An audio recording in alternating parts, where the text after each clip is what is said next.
आत्मीय भाई बहनों, सादर प्रणाम, सादर वंदन, सादर नमन। भाइयों बहनों, आज हम एक प्रसंग पर चर्चा करेंगे जिसे अखंड ज्योति पत्रिका सितंबर माह 2025 में अंकित किया गया है। अंतः पुकार, अंतर की जो पुकार है। एक अध्यापक हर रोज़ अपने शिष्यों को उपदेश दिया करते थे। वे बड़े विद्वान थे, हर दिन अपने शिष्यों को कुछ न कुछ अच्छी और सकारात्मक बातें बताते। उनके शिष्य उनसे बड़े प्रभावित थे। सभी उनकी विद्वता, उनकी बुद्धिमत्ता से बड़े अचंभित थे। सम्यक ज्ञान के प्रशंसक भी थे। वे उन पर बहुत भरोसा करते थे, अपने उस विचारक पर, गुरु पर। उनके शिष्य उन्हें हमेशा बहुत ध्यान से। एक दिन उन्होंने अपने शिष्यों को बताया कि जब वो युवा थे, जवानी के दौर में जब वो थे, तो वो बहुत क्रांतिकारी थे। हर समय दुनिया को बदल देने का सपना देखा करते थे।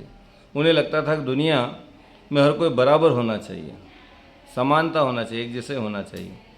उनके मुताबिक ईश्वर से हमेशा ये प्रार्थना किया करते कि ईश्वर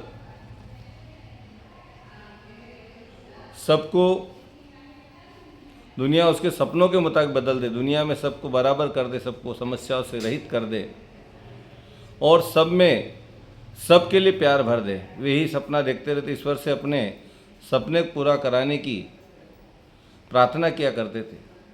फिर एक दिन उन्हें लगा कि अब युवा नहीं रहे और उन्हें अपने आप को युवाओं की कतार से अलग पाया। साथ ही उन्होंने अपनी प्रार्थना को भी बदला हुआ पाया। उन्होंने अपने शिष्यों को आगे बताया कि जब वे युवा नहीं रहे, अधेड़ हो गए, तो उनकी प्रार्थना भी वह नहीं रही जो युवावस्था के समय थी, वह भी बदल गई। अब वे ईश्वर से हर समय ये प्रार्थना करते थे कि ईश्वर उनके परिवार को बदल दे। जहाँ पहले पूरी दुनिया को बदलने का सपना देखा करते थे, ईश्वर उनकी कामनाओं को इसके लिए प्रार्थना करते थे। वह अपनी उनकी प्रार्थना मूल रूप से परिवार तक सिमट गई। परिवार से बाहर उन्होंने जब अपनी प्रार्थना को विस्तारित करना चाहा तो सिर्फ मित्रों को ही इसमें शामिल कर पाए। वे ईश्वर से कहने लगे उनके परिवार के साथ साथ अब उनके मित्रों को भी बदल दें, लेकिन अब भी फिर उनकी अंतिम प्रार्थना नहीं थी और अधेड़ अवस्था भी नहीं रही। न चाहते उन्हें स्वीकार करना पड़ा कि बूढ़े हो गए, वृद्ध हो गए। तो उन्होंने एक बार फिर अपनी प्रार्थना बदल दी। हालांकि अब भी यह तय नहीं था कि आगे उनकी अंतिम प्रार्थना हो सकती। हाँ, इतना जरूर तय था कि उन्होंने अपनी प्रार्थना बदल दी। इन दिनों वे अपने शिष्यों को हर दिन एक नए नए तरीक़ों से प्रभावित करते थे, रोमांचित करते, तो उनकी प्रार्थना फिर से बदल गई। इस कहानी का सार यही है कि सच्ची प्रार्थनाएं कभी बदला नहीं करती, क्योंकि सच्ची प्रार्थनाएं जीवन जीने का तरीका हुआ करती है। सच्चे जीवन की चाह भी एक तरह की प्रार्थना ही है। इसलिए प्रार्थना ये नहीं बदलनी चाहिए, जीवन को ऐसा बनाना चाहिए कि स्वयं एक सच्ची प्रार्थना बन जाए। हम न सिर्फ समय समय पर अपनी प्रार्थनाएं बल्कि अपने ईश्वर भी बदलते रहते हैं। हम अक्सर प्रार्थनाएं तब करते हैं जब हम कुछ चाह रखते हैं। हमारी प्रार्थनाएं हमारे इष्ट से हमारी कामनाएं होती हैं। हम प्रार्थनाओं से आनंद नहीं लेते बल्कि आनंद के लिए प्रार्थनाएं करते हैं। इसलिए हमें अपनी प्रार्थनाएं अनसुनी होती मालूम पड़ती है। सच्ची प्रार्थना वह है जो तब की जाए जब हमें कुछ चाहत न हो, कुछ कामना न हो। ऐसी बिना कामना की गई सच्ची प्रार्थना ही हमारे जीवन को आनंद से भरपूर बना पाती है, क्योंकि सच्ची प्रार्थना तड़पते हृदय की पुकार होती है, व्यथित दिल का संवेदन होता है, अंतर से उठती पुकार होती है। सच्ची प्रार्थना है और प्रार्थना के स्वर अपने प्रभु के पास अवश्य पहुंचते हैं। भाइयों बहनों, कहानी का जो सार है ये बड़ा महत्वपूर्ण है। आज हर व्यक्ति कामना पूर्ति में लगा हुआ है। भगवान के पास पूजा भी करेंगे तो उद्देश्य कामना ही होती है कि हम ये काम हो जाए, हमारा ये काम बन जाए, ये मनोरथ पूरा हो जाए, ये मनोकामना पूरी हो जाए। इस उद्देश्य को लेकर हर व्यक्ति लगा हुआ है। लेकिन हम अपनी कामनाओं से दूर हटें।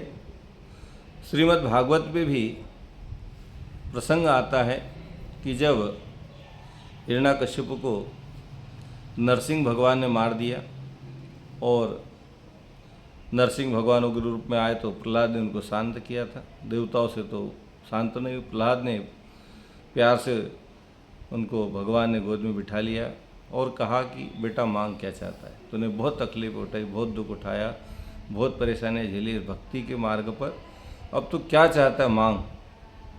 तो प्रहलाद ने कहा प्रभु यदि कुछ देना ही चाहते हो तो एक ही वरदान मेरे को चाहिए।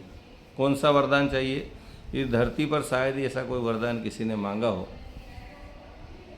उसने कहा प्रभु ऐसा वरदान दो कि मेरे मन में किसी कामना की इच्छा ही न उठे, कुछ मांगने की इच्छा ही न रहे, कुछ भी नहीं चाहिए, क्योंकि आप ही मिल गए, अब मेरे को कुछ नहीं चाहिए, कुछ मांगना नहीं है। ऐसी मेरे को वरदान दीजिए कि मैं कभी किसी से मांगूँ नहीं, मेरे अंदर की सारी कामनाएं नष्ट हो जाए, सारी इच्छाएं नष्ट हो जाए और मैं निरंतर आपकी भक्ति कर पाऊँ, आपका ध्यान कर पाऊँ, आपका भजन कर पाऊँ और आपका काम कर पाऊँ। तो सच्ची प्रार्थना इस प्रकार से होती है जिसमें कोई कामना नहीं होती। जहाँ कामना होती है वहाँ पर व्यापार हो जाता है, प्रार्थना नहीं रहती है कि हम प्रार्थना कर रहे बदले में हमारी कामना पूरी करो, तो व्यवसाय हो जाएगा, लेन देन हो जाएगा। प्रभु जो है हमारे ईश्वर, जो है हमारे इष्ट, जो है हमारे भगवान, जो है हमारे, वो हमारी हर बात को सुनते भी हैं, समझते भी हैं और हमारे भविष्य को देखते हुए कि हमारे लिए क्या ठीक होगा, क्या गलत होगा, क्या सही होगा, उस आधार पर हमें कुछ देते हैं। इसलिए हम अपनी कामनाओं को श्रेष्ठताओं से जोड़ें ताकि हमारी कामनाएं भी गलत न हो, तृष्णाओं में न लग जाए, अहंताओं में न लग जाए, वासनाओं में न लग जाए। ऐसी हमारे अंदर शक्ति, ऐसे भक्ति का जागरण ही सच्ची पुकार, जिसको हम कहते हैं अंतर की पुकार। आज का प्रसंग इसी विषय पे था।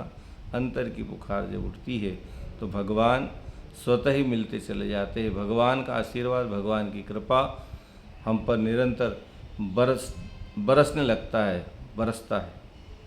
आप सभी ऐसी प्रार्थनाओं से जुड़े, ऐसी भगवान की भक्ति में लीन हो, ऐसी भगवान की जो है कार्य को करने के लिए हम तत्पर हो जाएं। ऐसे भाव से ओम शांति।